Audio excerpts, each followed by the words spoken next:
Technologie, maintenant, comme ses petits frères, il est très attendu. L'iPhone 5, il sort officiellement vendredi prochain, mais c'est aujourd'hui qu'ont démarré les précommandes. Fabienne Dulac, je rappelle, donc directrice Orange Nord-de-France.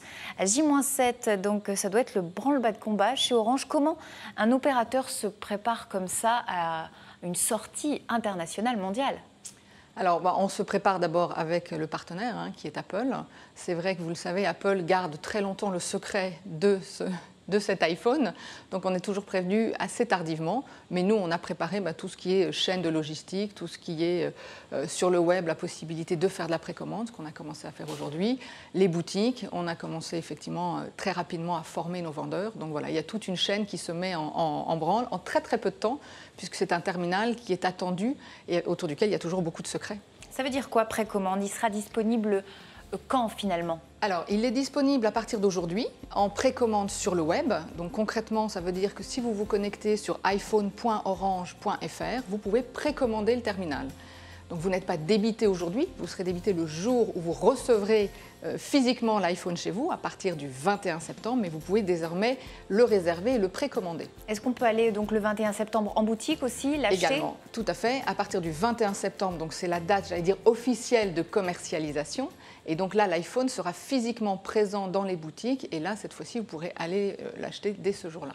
Est-ce que vous craignez une rupture de stock? À chaque fois, on sait qu'il y a pénurie. Est-ce que c'est calculé, ça, par Apple, une stratégie marketing pour... Je ne sais pas si c'est une stratégie marketing. Je pense qu'il y a un tel engouement pour les produits Apple et pour l'iPhone que je pense que dans tous les cas, il est toujours très difficile, et pour eux et pour nous, d'ailleurs, en tant qu'opérateurs, d'identifier très clairement le besoin et l'envie qu'auront les clients d'acquérir ce terminal. On a, comme chaque fois, travaillé pour avoir un maximum de stock, pour le plus rapidement possible remettre du stock en boutique, avec les chaînes, j'allais dire, de logistique et Apple, et on fera le maximum pour répondre à cet engouement qui est quand même assez atypique sur le marché des télécoms. À chaque fois, oui, il y a la queue devant les boutiques Orange ou d'autres opérateurs d'ailleurs. Oui, c'est vrai qu'on est à l'iPhone 5, c'est la 5e version, et chaque version amène encore un lot très très important de clients qui sont en attente de ce terminal, et c'est vrai que c'est un bel objet. Vous avez déjà des premiers retours, des chiffres des précommandes sont bons, ou est-ce qu'il y a une certaine lassitude à iPhone 5 quand même ? Les premiers chiffres de ce soir sont très bons, sont dans la lignée de ce que l'on avait sur l'iPhone 4, donc on voit que l'engouement est toujours au rendez-vous. Alors forcément, c'est une aubaine pour les opérateurs de téléphonie. On sait que toutes les entreprises historiques, dont Orange, ont connu des pertes énormes avec l'arrivée de Free, notamment. Je crois que sur les 2 derniers trimestres, chez vous, c'est près de 770 000 clients en moins. Qu'est-ce que vous attendez donc de ce type d'appareil ? Alors, ce type d'appareil, il remet simplement dans le marché le fait qu'effectivement la subvention du terminal est quelque chose d'attendu par nos clients et permet surtout à un plus grand nombre d'accéder à des smartphones et à des terminaux quand même relativement élevés en termes de prix. Parce que vous êtes les seuls à faire des offres subventionnées avec les autres opérateurs historiques, à la différence de Free ou... Exactement. Ça veut dire que globalement, le terminal qui est vendu par iPhone nu aux alentours de 700 €, lorsque vous l'achetez avec un forfait, l'opérateur subventionne une partie du forfait, une partie du terminal avec le forfait. Donc voilà, c'est une mécanique qui montre quand même que sur des terminaux de ce niveau-là, il y a un marché et il y a des gens qui ne pourront pas s'offrir un iPhone si on n'est pas dans une logique de subvention.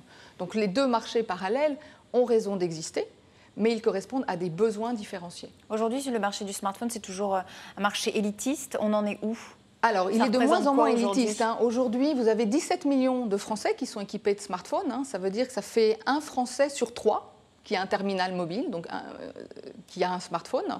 Quand on regarde en 2012, c'est la première année où on va vendre plus de smartphones que de terminaux classiques. Donc ça y est, le marché s'est inversé. Et on sait à peu près la part d'Apple dans ce marché. Elle est assez importante, elle commence à être pas mal talonnée par des acteurs comme Samsung, qui ont sorti de nouveaux terminaux, qui sont aussi de grande qualité. Elle est à peu près aux alentours de 40%, je pense. Alors il y a une question qui est posée par de nombreux utilisateurs, c'est la question de la couverture, je crois, Alain. Ah oui, donc on a présenté cet iPhone non compatible avec la 4G qui va arriver l'année prochaine. Oui, donc ça marche comment Donc effectivement, l'iPhone 5 n'est pas compatible avec les bandes hertziennes que l'ARCEP a distribuées en France.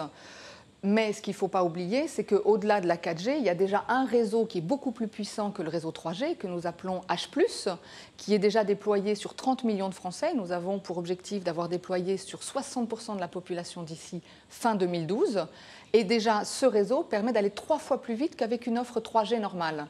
Donc c'est un peu, j'allais dire, le tremplin de la 4G. Et l'iPhone 5 est d'ores et déjà compatible avec ce réseau-là. Ce qui vous permet de faire plus de vidéos, plus d'Internet, plus rapidement, je le dis, 3 fois plus vite. Donc on a déjà une offre et un terminal qui est adapté à un réseau en France qui s'est bien amélioré et qui continue de progresser. Une autre question qui va intéresser Alain, puisque c'est forcément notre monsieur développement durable ici. Je crois que vous récupérez les anciens portables, hein, c'est ça? Oui, on voit bien. Les Français et tous les consommateurs ont envie de changer de terminaux et ils en changent de plus en plus vite. Donc effectivement, il est important que globalement, par rapport à l'environnement dans lequel nous vivons, on ne laisse pas stocker des vieux terminaux dans des tiroirs et qu'on prenne l'habitude, comme on l'a pris d'ailleurs sur les piles depuis quelques années, de recycler son matériel. Donc effectivement, nous avons mis en place dans l'ensemble de nos boutiques ce que nous appelons la collecte de terminaux ou le rachat de terminaux, ce qui permet effectivement de réutiliser le matériel qui peut encore servir et puis surtout éviter de polluer notre terre. Merci beaucoup Fabienne Dulac d'avoir répondu à nos questions donc, sur cet iPhone 5, la sortie donc J-7, ce sera le 21 septembre prochain.